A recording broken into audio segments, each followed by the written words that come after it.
Luto tayo ng masarap na ulam mga Mars. Kaya eto, nag-request ng kuya namin na gusto niya daw kumain ng pork steak. Kaya eto, pagbigyan natin mga Mare dahil super sibag ng kuya namin mag-aral. Ayan. Before nga ako magluto ng ulam mga Mare, make sure ko muna na nakasaing na ako mga Mare dahil mapapalaban na naman tayo sa kanin na itong mga Mars. Charot. At eto na nga mga Mare, nagsaing muna ako at nilalagyan ko pala yan ng suka para hindi madaling mapanis yung ating kanin. Isang beses lang ako nagsasaing mga Mars sa isang araw para tipid tayo sa kuryente. At ito, bumili ako ng 1 kilong pork. Hahatiin ko lang yan mga Mars para sa susunod kang kalahati naman. Hindi ko pa alam kung anong luto yon. Tapos ayan, hinati ko pa siya ulit para mas madami mga Mars. Bali, hindi ko pala i-marinate ng matagal to. Kaya ito, tinusok-tusok ko na lang ng tinidor para mas madaling ma-absorb yung ating mga pampalasa. Ganyan yung ginagawa ko pag mabilisang luto lang. Tapos ito, 20 pesos mga Mars. Nabili ko yung kalamansi. 1 kilo yan. O diba, nakakatuwa. Medyo matagal-tagal din to bago maubos. Ito namang kutsilyo ko mga Mars ay medyo mapurol na, kaya ayan, hinasa ko siya sa likod ng baso. Ginagawa nyo rin ba yan mga Mare? Comment nyo naman. Very effective yan mga Mars. Pag medyo mapurol na yung kutsilyo nyo, gawin nyo yun. Very effective siya. Talagang tatalas agad yung kutsilyo nyo. Ayan. Lagyan ko na pala siya ng kalamansi ng marami mga Mare dahil marami tayong kalamansi. Masarap kasi sa pork steak ay maraming kalamansi. At ayan, nilagyan ko na rin siya ng mga pampalasa like toyo, paminta, tapos magic syrup. At ayan na siya mga Mare. Tapos nagprepare na rin ako ng bawang at sibuyas. Medyo konti lang yan mga Mare dahil ang mga bagets hindi naman sila kumakain ng sibuyas. Ayan mga Mars.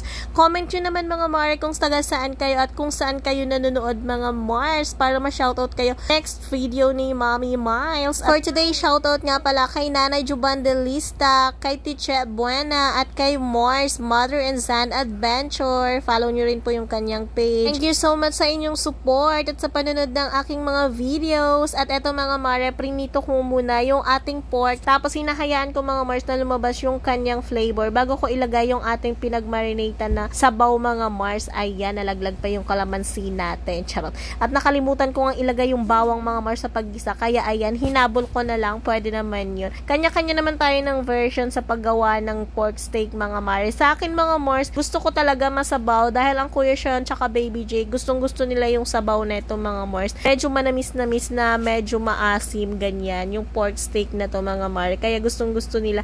At ito yung kanin na to mga Mars. O, tignan nyo naman. Mausok-usok pa. Ready na. Nakakatuwa yung rice cooker na yun mga Mars. Kahit 6 hours na siya after mo magsaing, mainit pa rin yung kanin. Tapos para medyo malapot, nilagyan ko pala siya ng konting cornstarch lang mga Mars. 2 tablespoon. Para medyo malapot at medyo maano yung ating sabaw. Masarap mga Mars. Tapos nagdagdag na rin ako ng mga pampalasa mga Mars para masarap. Nako, mapapakanin naman tayo. Tira na naman yung diet natin for today's video mga Mars. Charot. At eto, luto na nga mga Mare. Kaya ano pang inaantay natin? Kainan na mga Mars. Kung hindi ka pa nagdi-dinner ngayon, ako perfecto mga Mars sa craving mo. Charot. At ayan lang for today's video. Thanks for watching mga Mars. See you in my next vlog. Ayan, sana natakam ko kayo. Bye!